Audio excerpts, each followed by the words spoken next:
Hello to all of you, स्वागत है आप सभी का आपके अपने YouTube channel Sumit Rana BSc classes में। बच्चों, आज हम लोग यहाँ पर सारथी बैच के अंदर आज ये हमारा क्लास जो है आपका पर्टिकुलर, ठीक है, जो कि 10वां क्लास है हमारा। और इसमें आज हम लोग पढ़ने वाले हैं cultivation, production and uses of legumes का सेकेंड पार्ट। ठीक है, पिछले सेशन में हम लोगों ने पर्टिकुलर लेग्यूम्स के बारे में चर्चा की थी। आज हम लोग यहाँ पर इंडिविजुअली जो पर्टिकुलर प्लांट है इसमें एरेकिस हाइपोजिया यानी ग्राउंड नट, उसको डिस्कस करेंगे थोड़ा सा। ठीक है, तो ये सारथी बैच 4th सेमेस्टर के लिए है, याद रखिए। अगर आप हमारे एप्लीकेशन के ऊपर इस क्लास को ज्वाइन करना चाह रहे हैं तो आप ज्वाइन कर सकते हैं। एप्लीकेशन के ऊपर क्लास ऑलरेडी चल रही है बच्चों, जिसमें कि जूलॉजी सुमित सर पढ़ा रहे हैं और बॉटनी हम पढ़ा रहे हैं बच्चों। ठीक है, ज्वाइन कैसे करना है ये भी बता देते हैं आप लोगों को। ज्वाइन करने के लिए आपको गूगल प्ले स्टोर पर जाना है, सर्च करना है सुमित राणा बीएससी क्लासेस। जैसे ही आप सर्च करेंगे इंटरफेस दिखाई देगा आपको और रजिस्टर पर क्लिक कर देना है। और क्लिक करने के बाद आपको यहाँ पर क्लिक करने के बाद इस तरीके से इंटरफेस दिखाई देगा, जिसमें कि आपको अपनी डिटेल्स फिल करनी है। और फिल करने के बाद यहाँ पर रजिस्टर कर देना है। और जैसे आप रजिस्टर करेंगे आपको यहाँ पर इस तरीके से इंटरफेस दिखाई देगा प्रीमियम कोर्सेज का। यहाँ पर आपको क्लिक कर लेना है और क्लिक करके आप इस बैच को ज्वाइन कर सकते हैं बच्चों। ठीक है, और अधिक जानकारी के लिए आप हमारी टीम से संपर्क कर सकते हैं बच्चों। ठीक है, तो चलिए आज डिस्कस करते हैं लेग्यूम्स का सेकेंड पार्ट। ठीक है, तो लेग्यूम्स यानी फलीदार पौधे, जिसके हम कल्टीवेशन की बात कर रहे हैं, प्रोडक्शन की बात कर रहे हैं और यूजेस की बात कर रहे हैं।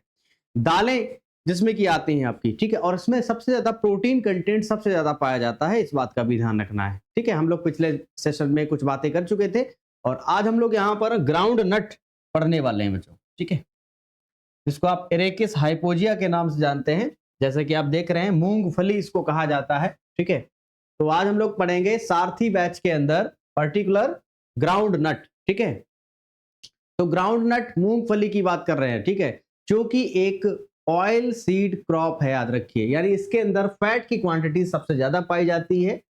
इसकी वजह से इसको ऑयल सीड क्रॉप के नाम से जाना गया है। और अगर हम फाइबर की बात करें तो फाइबर की क्वांटिटी यहां पर कम होती है बच्चों। ठीक है, तो चलिए आइए देख लेते हैं कौन कौन से पॉइंट सर यहाँ पर इंपॉर्टेंट हैं, ये भी देख लेते हैं हम लोग। देखिए, सबसे पहले आपको ये पता होना चाहिए कि हम लोग जब लेग्यूम्स पढ़ रहे हैं तो लेग्यूम्स किस फैमिली से बिलोंग कर रहा है, तो फैमिली लेग्यूमिनोसी।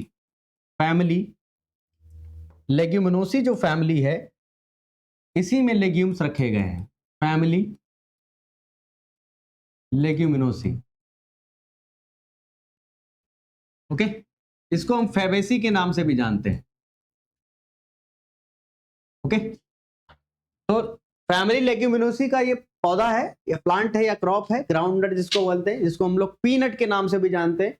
और इसका अगर हम बॉटेनिकल नेम देखें तो इसका बॉटेनिकल नेम होता है एरेकिस हाइपोजिया।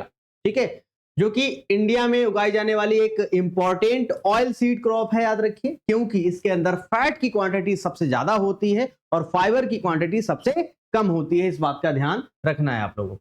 उसके बाद मैंने एक पॉइंट लिखा है NEH, नॉर्थ ईस्टर्न हिल रीजन। ग्राउंड नट प्रोडक्शन के लिए नॉन ट्रेडिशनल एरिया है, यानी एक ऐसा एरिया है, कौन सा, नॉर्थ ईस्टर्न हिल जो है आपका, ये ग्राउंड नट के प्रोडक्शन के लिए एक नॉन ट्रेडिशनल एरिया माना जाता है। और इस क्रॉप को NEH रीजन में खेती के लिए हाल ही में इंट्रोड्यूस किया गया है।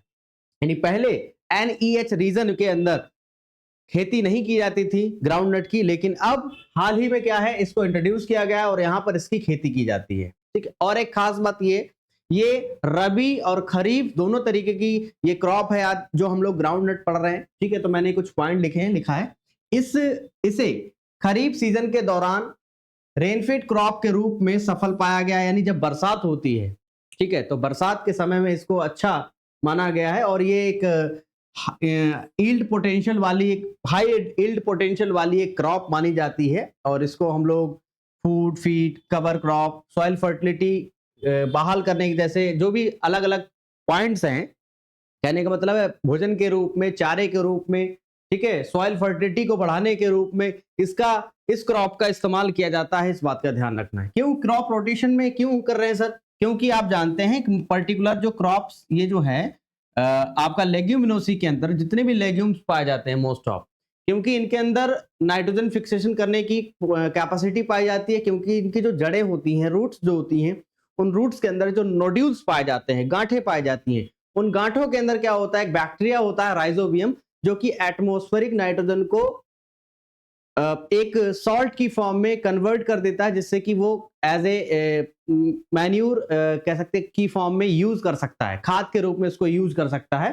तो इसकी वजह से ये सॉइल फर्टिलिटी को भी बढ़ावा देता है। ये जो क्रॉप है आपकी ग्राउंड नट जिसकी हम बात कर रहे हैं, तो इस फसल को क्रॉप रोटेशन में भी यूज किया जाता है। जैसे कि इस बार हमने मूंगफली की फसल कर ली, तो अगली बार हमने गन्ने की फसल की, ठीक है, फिर हमने मूंगफली की फसल की, फिर हमने किसी पर्टिकुलर अन्य क्रॉप की हमने फसल कर ली, तो इसको बोलते हैं क्रॉप रोटेशन। तो इस तरीके से क्या है, सोइल की फर्टिलिटी जो होती है सॉइल की, वो बनी रहती है, याद रखिए, ठीक है। तो इसके कारण ये एनईएच रीजन के किसानों के बीच में एक लोकप्रिय हासिल कर रही है, क्योंकि पहले नहीं उगाया जाता था एनईएच रीजन में, यानी नॉर्थ ईस्ट ईस्टर्न हिल रीजन में जो है इसको नहीं उगाया जाता था, लेकिन अब उगाया जा रहा है। इस बात का ध्यान रखना। तो आपको कौन कौन से पॉइंट रखना है, इसको इसकी फैमिली को याद रखना है, फैमिली लेग्यूमिनोसी या फैबेसी है, और इसका जो बॉटनिकल नेम है वो है एरेकिस हाइपोजिया। एनईएच रीजन में अब इसको उगाया जाने लगा है, याद रखिए, और ये खरीफ सीजन की एक फसल है, याद रखिए, जिसको हम ग्राउंड नट के नाम से जान रहे हैं, ठीक है। अब हम प्रोडक्शन की बात करते हैं बच्चों। प्रोडक्शन की अगर हम बात करें तो प्रोडक्शन की अगर हम बात करते हैं, ठीक है, हमारे भारत के अंदर, तो जो गुजरात है आपका, यहां पर सबसे ज्यादा उत्पादन किया जाता है मूंगफली का, ग्राउंड नट का, याद रखिए, ठीक है। यानी इसमें लगभग प्रोडक्शन 27 से 30% तक होता है, याद रखिए। और दूसरे स्थान पर आपका आता है, दूसरा स्टेट है आंध्र प्रदेश, जहां पर कुल प्रोडक्शन का 24% प्रोडक्शन होता है। और अगर हम तमिलनाडु की बात करें तो तमिलनाडु में टोटल जो प्रोडक्शन है उसका 14 से 15% यहाँ पर प्रोडक्शन किया जाता है, किसका, ग्राउंड नट का बच्चों। ये आंकड़े आप लोग याद रखिए। और उसी तरीके से कर्नाटक की अगर हम बात करें तो यहाँ पर केवल 10 से 12% इसका प्रोडक्शन किया जाता है, और इसलिए कनाडा सबसे निचले स्थान पर पाया जाता है। यानी कहने का मतलब जो आपका कर्नाटका, यहाँ पर कर्नाटका लिख दीजिए, तो जो कर्नाटका है वो सबसे निचले स्तर पर पाए जाने वाली एक क्रॉप है, याद रखिए, ठीक है। तो इसकी हम बात कर रहे हैं। तो ये प्रोडक्शन की भी बात कर ली हमने कि सबसे ज्यादा कहां प्रोडक्शन हो रहा है, तो आप कहेंगे गुजरात में इसका प्रोडक्शन सबसे ज्यादा हो रहा है, ठीक है। इस बात का ध्यान रखना है। आगे बात आती है कि सर इसका कल्टीवेशन की अगर हम बात करें तो इसके लिए टेम्परेचर मिनिमम पर्टिकुलर जो टेम्परेचर होना चाहिए वो 30 to 35 के करीब होना चाहिए जब इसकी हम फसल को बोएंगे, ठीक है। तो बोएंगे तब इसकी जो पर्टिकुलर टेम्परेचर की अगर हम बात करते हैं तो लगभग 30 to 35 डिग्री सेंटीग्रेड यहाँ पर टेम्परेचर होना चाहिए, तभी ये ग्रो करेगी। और अगर हम रेनफॉल की बात करें तो 50 to 150 सेंटीमीटर की इसको रेनफॉल चाहिए होती है। तो मैंने कुछ पॉइंट्स लिखे हैं इसके अंतर्गत, देख लेते हैं। ग्राउंड नट पूरे ट्रॉपिकल रीजन में उगाई जाने वाली एक क्रॉप है। कहां पर उगाई जाती है बच्चों, ट्रॉपिकल रीजन में, इस बात का ध्यान रखना है। तो ट्रॉपिकल रीजन में उगाई जाने वाली क्रॉप है, और इसकी क्रॉप अगर हम इसकी खेती की बात करें तो 1000 मीटर्स की ऊंचाई तक इसकी खेती की जा सकती है। यानी इतनी ऊंचाई तक 1000 मीटर तक की ऊंचाई तक इसकी हम खेती कर सकते हैं, ठीक है। और यह क्रॉप 1250 mm, यानी यहां पर मैंने सेंटीमीटर में भी कुछ आंकड़े लिख रखे हैं, जैसे कि अगर mm में पूछा जाए तो 1250 के आसपास, और सेंटीमीटर में 50 to 1 सेंटीमीटर, ठीक है, कि मिनिमम रेनफॉल वाले स्थान पर सक्सेसफुली उगाई जाती है। और क्रॉप में फ्लावरिंग व पेगिंग के दौरान रेनफॉल का डिस्ट्रीब्यूशन अच्छी तरह से होता है।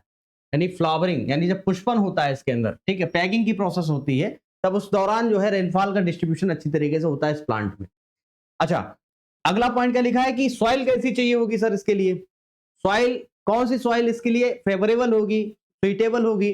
तो अगर हम सॉइल की बात करें तो सॉइल इसके लिए सबसे बेस्ट मानी जाती है क्रॉप जो सॉइल है, Sandy loom and loom soil, यानी रेतीली दोमट मिट्टी और दोमट मिट्टी। और उसी के साथ साथ जो जल निकासी वाली जो ब्लैक सॉइल होती है वो भी सबसे बेस्ट मानी जाती है इसकी खेती के लिए। तो यहां पर आप लोग ये जो पॉइंट है आप लोग जरूर नोट करिए कि सैंडी लूम यानी रेतीली दोमट मिट्टी और जल निकासी वाली काली मिट्टी इसके लिए सबसे सुइटेबल मानी जाती है। और उसी के साथ साथ एक पॉइंट और लिखा है, heavy and stiff clays groundnut की कल्टीवेशन के लिए अनसुइटेबल होती है। यानी जो आपकी हैवी मिट्टी होती है और स्टिफ जो क्ले होती है वो सबसे ज्यादा यूजेबल नहीं है, इसके लिए अनसुइटेबल है, याद रखिए, ठीक है। तो इसमें क्योंकि उगेगी नहीं, क्योंकि इसमें जल निकासी नहीं होगी, जब जल निकासी नहीं होगी तो पॉट का डेवलपमेंट भी नहीं होगा, याद रखिए, ठीक है। तो ये जो स्टिफ, हैवी एंड स्टिफ जो क्ले है वो ग्राउंड नट के लिए सुइटेबल नहीं होती है, ठीक है। ये पॉइंट भी आ गया। अगला पॉइंट कह रहा है अप्रैल मई में बारिश शुरू होने पर, यानी जब मानसून आता है ना, तो उस टाइम पर ही इसकी खेती, इसका कल्टीवेशन किया जाता है, ठीक है। अप्रैल मई में बारिश शुरू होने पर फील्ड को, यानी खेत को बीड फ्री करने के लिए पहले हम क्या करेंगे, पहले हम खेत को जोतेंगे, प्लोइंग करेंगे, ठीक है, लगभग 3 बार, जिससे कि वीड्स जो है वो फ्री हो जाए, वीड्स बिल्कुल हट जाए, ठीक है। उसके बाद हम सोइंग करेंगे, यानी बीज को बोएंगे, ठीक है। क्या लिखा है? तो इस तरीके से जो लैंड प्रिपरेशन किया जाता है, यानी खेत को तैयार किया जाता है, उसके बाद हम बीज को सोन करते हैं, और उसके बाद जब ये पक जाती है फसल, क्योंकि एक एनुअल ये क्रॉप है, याद रखिए, तो एनुअल क्रॉप है, तो इसकी वजह से आप समझ सकते हैं कि जब तक फल पक नहीं जाएगा, पीला नहीं हो जाएगा फल, तब तक इसको हम हार्वेस्ट नहीं करेंगे, ठीक है। तो मैंने क्या लिखा है कि प्लॉइंग के लिए सॉइल को 2-3 बार प्लॉइंग करेंगे, उसके बाद मिट्टी को भुरभुरा बनाएंगे, और थर्ड प्लॉइंग में ही हम लोग बीज को बो देंगे, यानी शो कर देंगे। और उसके बाद एक मैंने बात लिखी है, ट्रेसेस एंड फ्लैट लैंड्स में, यानी जो समतल और समतल धरातल जो क्षेत्र होते हैं, वहां की बात कर रहे हैं, वाटर लॉगिंग प्रॉब्लम से बचने के लिए 10 से 15 सेंटीमीटर रेज्ड बेड्स तैयार की जाती है, यानी क्यारियां तैयार की जाती हैं, ठीक है, ऊंची ऊंची क्यारियां, ठीक है, ऊंची ऊंची 10 से 15 सेंटीमीटर की ऊंची ऊंची क्यारियां जो है इसमें तैयार की जाती हैं। उसके बाद इसमें सिंचाई वगैरह की जाती है, और सिंचाई करने के बाद क्या होता है, पर्टिकुलर जब फसल तैयार हो जाती है तो उसको काट लिया जाता है, ठीक है। तो इस तरीके से क्या होता है, कल्टीवेशन होता है आपका पर्टिकुलर ग्राउंड नट का बच्चों, ठीक है। अब आगे बात करते हैं कि वैरायटीज सर कौन कौन सी है। तो अगर हम हमारे जो एनईएच रीजन है, पूर्वोत्तर पर्वतीय क्षेत्र, नॉर्थ ईस्टर्न हिल्स रीजन जो है आपके, वहां पर जो इसका कल्टीवेशन किया जा रहा है, तो वहां पर कौन कौन सी वैरायटीज उगाई जा रही हैं ग्राउंड नट की। तो इसमें देख लीजिए, ICGS 76, ICGS 44, ICGB 86590, TKG 19A, OG 521 and IGCS 11। ये कुछ वैरायटीज हैं जो कि हमारे NEH रीजन्स में ज्यादातर उगाई जाती हैं, तो इनको भी आप लोग याद रखिए, ठीक है बच्चों, ओके। तो आगे देखते हैं हम लोग। अब इसके यूजेस की बात आती है सर, कि इसका उपयोग कहां कहां पर करते हैं। तो भाई एज ए फूड की फॉर्म में भी करते हैं, क्योंकि ये कोलेस्ट्रॉल लेवल को भी मेंटेन करने का काम करता है मूंगफली, याद रखिए, तो बहुत ज्यादा यूजेबल है, याद रखिए। Groundnut high low cholesterol levels को बैलेंस करने का काम करता है, ठीक है, हेल्प करेगा उसमें। हार्ट डिजीज के रिस्क को भी कम करेगा, क्योंकि जब कोलेस्ट्रॉल को मेंटेन करेगा, कंट्रोल करेगा, बैलेंस करेगा, तो सीधी सी बात है हार्ट डिजीज का रिस्क जो है कम हो जाएगा उससे, ठीक है। तो हार्ट डिजीज के रिस्क को भी कम करता है। और अच्छा, इसमें क्या होता है कि इसमें अमाइनो एसिड्स जो होता है बहुत ही प्रचुर मात्रा में पाया जाता है, तो इसके लिए हम कह सकते हैं amino acids and that mean protein का एक अच्छा सोर्स माना जाता है आपका ग्राउंड नट, याद रखें, ठीक है। ये ब्रेन हेल्थ के लिए भी अच्छा है, ठीक है, मूंगफली खाइए और स्वस्थ रहिए बिल्कुल, और अपने माइंड को भी हेल्थी बनाइए। तो ये पर्टिकुलर क्या है, एक ब्रेन के लिए भी अच्छा एक सोर्स माना जाता है, पर्टिकुलर ये जो प्रोटीन का सोर्स है ग्राउंड नट। उसके बाद लिखा है ये फ्री रेडिकल्स में लड़ने में मदद करता है, ठीक है। अगला पॉइंट क्या है, fat, fibre and vitamin E से भरपूर होता है। हालांकि फैट की अगर हम क्वांटिटी की बात करें तो फैट की क्वांटिटी ज्यादा होती है और फाइबर की क्वांटिटी कम होती है बच्चों, ठीक है। और विटामिन ई भी इसमें भर भर के पाया जाता है, तो इसलिए आप लोग उसको जरूर खाइए, ठीक है। हाँ, और ये स्किन को भी प्रोटेक्ट करने का काम करता है। तो ये बहुत ही मोस्ट यूजेबल एक प्रोडक्ट है ग्राउंड नट, जो कि आपके एग्जाम में पूछा जा सकता है। इसके आप लोग बॉटनिकल नेम और इसके बारे में थोड़ी सी चर्चा आप लोग उसके नोट्स प्रिपेयर कर लीजिए अच्छी तरीके से, ठीक है। और जो बच्चे हमारे एप्लीकेशन पर सारथी बैच के अंदर जुड़ना चाहते हैं 4th सेमेस्टर में, तो जुड़ सकते हैं बच्चों। कोर्स ऑलरेडी लॉन्च कर दिया गया है, तो आपको बस ज्वाइन करना है। बहुत ही मिनिमम प्राइस पे रखा गया है बच्चों, ऐसा भी नहीं है कि बहुत ज्यादा अमाउंट है। और इसी के साथ साथ यहाँ पर आपको 3rd सेमेस्टर का फ्री एक्सेस प्रोवाइड किया जाएगा, और अधिक जानकारी के लिए आप इस नंबर पर कॉन्टेक्ट कर सकते हैं। और ये जो क्लास है आपकी केवल उत्तर प्रदेश राज्य के लिए है, ठीक है। तो जो बच्चे उत्तर प्रदेश से बिलोंग कर रहे हैं तो हमारी टीम से कांटेक्ट करिए और इस कोर्स को परचेज करिए, और पर्टिकुलर क्लासेस स्टार्ट हो चुकी हैं बच्चों, ठीक है। तो मिलते हैं हम लोग फिर नेक्स्ट क्लास में। Thank you, all the best बच्चों।